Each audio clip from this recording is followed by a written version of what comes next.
What's going on, guys? I just wanted to hop back on here, kind of do a little recap on the last video that I made, talking about being, a slave, feeling enslaved, stuff like that. I was having a conversation with one of my good friends yesterday, and he mentioned, we're a slave to Christ, and something in my heart that didn't sit well with me. You know what I mean? That didn't sit well at all with me because I'm not a slave. You know what I mean?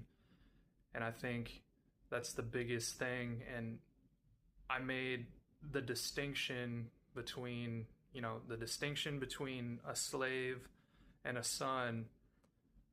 A slave does what he's told by others. You know what I mean? That's not saying you're not supposed to listen to others, but mainly your relationship with God. You want to have the heart posture of a son, a son, someone that listens to God, does it without being told to do it. You know what I mean? And I feel like, if you have a relationship with God and you have a relationship, in general, you love that person and you generally want to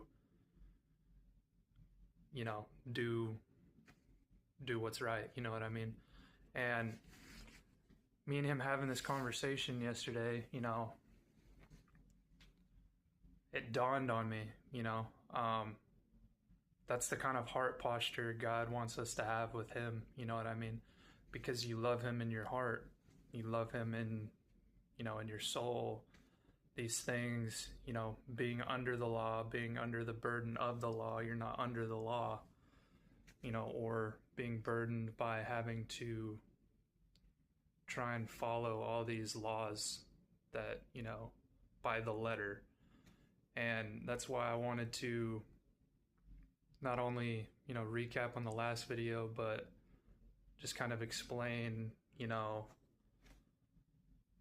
what a relationship with the Father is. It's all about the heart. You know what I mean?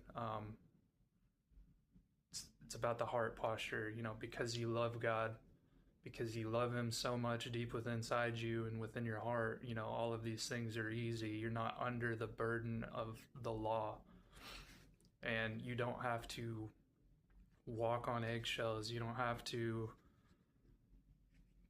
You're made perfect through the sacrifice that he made. You know what I mean? You don't have to try and be perfect because you're made perfect because of the sacrifice he